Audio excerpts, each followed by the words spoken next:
రాష్ట్ర ప్రభుత్వం రైతాంగానికి సాగునీరు అందించక రైతన్న ప్రాణాలు బలిగొంటుందని మాజీ ఎమ్మెల్యే రవిశంకర్ ఆరోపించారు. కరీంనగర్ జిల్లా గంగాధర మండలం కురిక్యాల వరద కాలువ వద్ద సుమారు 500 మంది రైతులు ప్రజా ప్రతినిధులతో కలిసి పంట పొలాలకు నీరందించాలని ధర్నా రాస్తారోకో నిర్వహించారు. అప్పుడైనా ఇప్పుడైనా మాది ఉద్యమ పార్టీ, రైతుల పక్షాన పోరాటం చేస్తామన్నారు. ఎండిపోయిన పంటలకు రైతులకు ఎకరాకు 25,000 రూపాయల పంట నష్టపరిహారం అందించాలి ప్రభుత్వాన్ని డిమాండ్ చేశారు.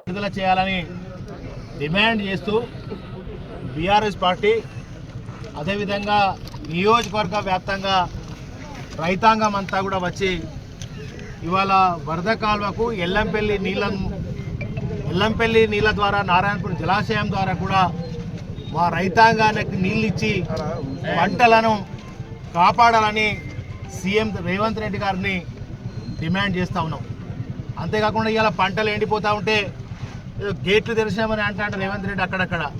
మరి ఏం గేట్లు తెరిచిండో నీళ్ళు ఎక్కడ ఉన్నాయో కనబడతలేవు. మా వరద కాలువ అయితే కేసీఆర్ గారి పాలనలో 10 ఏళ్ళు ఈ వరద కాలువ ఒక జీవ నదిలాగా, ఒక రిజర్వాయర్ లాగా దీని పక్కన ఉన్నటువంటి చెరువులను కూడా ఓటీల ద్వారా నింపుకొని ఇవాళ ప్రతి చెరువు మరి రోని ఎండలలో కూడా మే నెలలో కూడా అలుగు వారి మరి మత్తడి దుంకినటువంటి పరిస్థితి కేసీఆర్ గారి పాలనలో అద్భుతంగా మరి గొప్పగా ఇక్కడ పసిడి పంటలు పండిది కోనసీమగా కేసీఆర్ గారి నాయకత్వంలో ఇవాళ బ్రహ్మాండంగా ఉన్నటువంటి చొప్పదండి నియోజకవర్గం తెలంగాణ వ్యాప్తంగా కూడా తిరిగి కాంగ్రెస్ పాలన వచ్చింది, కరువు తెచ్చింది. ఇవాళ కాంగ్రెస్ పాలనలో గత 10 ఏళ్ల కింద ఏదైతే కరెంటు లేక నీళ్లు లేక రైతుల ఆత్మహత్యలు ఎట్లున్నానో ఇవాళ అదే రైతులు మళ్ళీ ఎరువుల దుకాణం కాడిపోయి చెప్పులను లైన్లో పెడతా ఉన్నారు. అంతేకాకుండా ఇవాళ మళ్ళీ కరెంట్ల కాడిపోయి పడుకునేటువంటి దౌర్భాగ్య పరిస్థితి రైతాంగానికి వచ్చింది. ఇలా పంటలన్నీ ఎండిపోతూ ఉంటే దున్నపోతు మీద నీళ్ళ పడ్డట్టుగా ఇలా ఢిల్లీ తిరుగుతున్నాడు రేవంత్ రెడ్డి తప్ప ఒక్క రైతాంగం పంటలను ఓ రైతాంగం విమర్శించి నష్టపరిహారం రైతులను ఆదుకుంటామని ఒక్క తీరిక రేవంత్ రెడ్డి ప్రభుత్వం.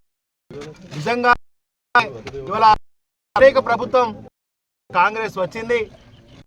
ఇవాళ పాలనలో కాంగ్రెస్ పాలనలో ఏ విధంగా అయితే తలాపున పాడుతుంది గోదావరి నా చిలక ఎడారని పాటలు పాడుతూ రైతుల కళ్ళల్లో కన్నీళ్లు ఉండేనో తిరిగి కాంగ్రెస్ పాలన నిజంగా ఈ మార్పు అంటే ఏమేదో మార్పు అనుకున్నాం.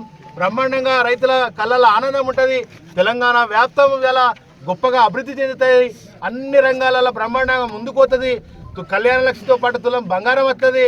అదేవిధంగా రైతులకు బోనస్ వస్తుంది 500 రూపాయలు, 2500, 2700, 3000 రూపాయలు క్వింటాల్కు కాంగ్రెస్ ఇస్తుందని చెప్పి ఇక్కడ ప్రజలందరూ కూడా ఆశపడి మార్పు కోరుకున్నారు. మార్పు అంటే మాకు ఇదే కనబడుతుంది. వరద కాలువలో గతంలో బీఆర్ఎస్ పాలనలో కేసీఆర్ గారి పాలనలో వరద కాలువలో నీళ్లు ఉండే, ఇప్పుడు కేసీఆర్ గారి పాలనలో బ్రహ్మాండంగా ఎడారి అయిపోయింది. మార్పు అంటే ఆనాడు మద్దతు ధర ఇచ్చి బ్రహ్మాండంగా రైతులను బ్రహ్మాండంగా వరి ధాన్యాన్ని కొనుగోలు చేస్తే ఇవాళ ధాన్యాన్ని కొనుగోలు చేసే పరిస్థితి లేదు, బోనస్ ఇచ్చే పరిస్థితి లేదు. మరి ఆనాడేమో కోనసీమగా మారినటువంటి చొప్పదండి ఇవాళ కరువుసీమగా మారిపోయి రైతుల ఆత్మహత్యలు చేసుకునేటువంటి మార్పు వచ్చింది. ఇవాళ మార్పు అంటే మేము ఏందో గొప్ప మార్పు అనుకున్నాం, మంచి మార్పు అనుకున్నాం. కానీ ఇవాళ రైతులను ఆత్మహత్య, చేనేత కార్మికుల ఆత్మహత్యలు, మరి ఇవాళ పంటలు పండనటువంటి పరిస్థితులను తీసుకొచ్చిందే ఇవాళ కాంగ్రెస్ మార్పు. ఇవాళ కాంగ్రెస్ మార్పు అంటే మేము ప్రజలందరూ కూడా ఎంతో గొప్ప మార్పు ఉంటుందని అనుకున్నారు, వాళ్ళ జీవితాల్లో వెలుగులు నిండుతాయి అనుకున్నారు. కానీ వాళ్ళ మార్పు ఎటువంటి మార్పు వచ్చిందంటే మళ్ళీ ఆత్మహత్యలు చేసుకునేటువంటి మార్పు వచ్చింది. బరాబర్ రైతాంగం కోసం బీఆర్ఎస్ పార్టీ ఆనాడు కళ్ళల్లో పెట్టుకొని మరి ఆనాడు కరోనా వచ్చినా కూడా రైతు బంధు ఒక్కరోజు కూడా ఒక్క క్షణం కూడా కాకుండా టన్ టన్ టన్ అని కేసీఆర్ గారి పాలనలో రైతు బంధు వేసినాం. ఇవాళ మరి 15,000 రైతు బంధు ఎక్కడ పోయింది? ఇవాళ 2 ఎకరాలకు ఇచ్చి చేతులు దులుపుకున్నటువంటి కాంగ్రెస్ రేవంత్ రెడ్డి పాలన ఉన్నది కనుక రైతాంగం పక్షాన నీళ్లు విడుదల చేసేదాకా బరాబర్ కొట్లాడతాం, నీ ఆందోళన చేస్తాం, ఎంత దూరమైనా తెగిస్తాం. ఇవాళ మేడిపల్లి సత్యం దద్దమ్మ చాతగాని మరి ఇవాళ ఆయన ఎక్కడున్నాడో తెలియదు, ఆయనది ఏం ప్రాంతమో తెలియదు. రైతాంగం ఫోన్ చేస్తే లిఫ్ట్ చేస్తలేడట. అదే ఇవాళ ఆదిశీని ఏం చేస్తాడు?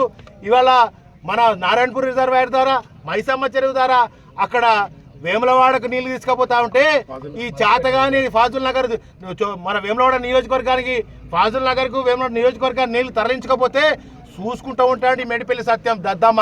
వెంటనే రాజీనామా చేయాలి. ఇలా నీళ్ళని మరి ఇవాళ మేడిపల్లి సత్యం ఏం చేస్తున్నావు, నువ్వు ఎక్కడ ఉన్నావు? రైతాంగం అంతా ఇలా రోడ్ల మీదకి వచ్చి ధర్నా చేసేటువంటి పరిస్థితి ఉన్నది. నీకు నిజంగా చిత్తశుద్ధి ఉంటే నువ్వైతే ఈ ప్రాంతం అనేవి కాదు, నువ్వు ఒక ఎమ్మెల్యేగా నీ బాధ్యత వెంటనే 24 గంటల్లో కనుక రేవంత్ రెడ్డి గారితో మాట్లాడి మరి ఇలా నీటిపారుదల శాఖతో మాట్లాడి వెంటనే నీళ్లను విడుదల చేయాలి. విడుదల చేయకపోతే రైతులను ఆదుకోకపోతే ఇలా ఎండిన పంటలకు కూడా మరి 25,000 రూపాయలు ఎకరానికి పంటగా పెట్టుబడి వాళ్ళకు నష్టపరిహారాన్ని చెల్లించకపోతే రైతుల పక్షాన పోరాడతాం. మమ్మల్ని చెరసాలలు ఉరికొయ్యలు మాకు కొత్త కాదు, అరెస్టులు కొత్త కాదు. ఇలాంటి అరెస్టులు కేసులు జైళ్ళకు పోయినా మేము ఉద్యమంలో ఆనాడు మాకు ఉద్యమాలు కొత్త కాదు. ఇలా కాంగ్రెస్ ఎన్ని రకాల మా మీద చేసినా కూడా మేము రైతుల పక్షాన నిలబడతాం, కొట్లాడతాం, తప్పకుండా నీటిని సాధిస్తామని చెప్పి తెలియజేస్తా ఉన్నా. రైతాంగం అంతా కూడా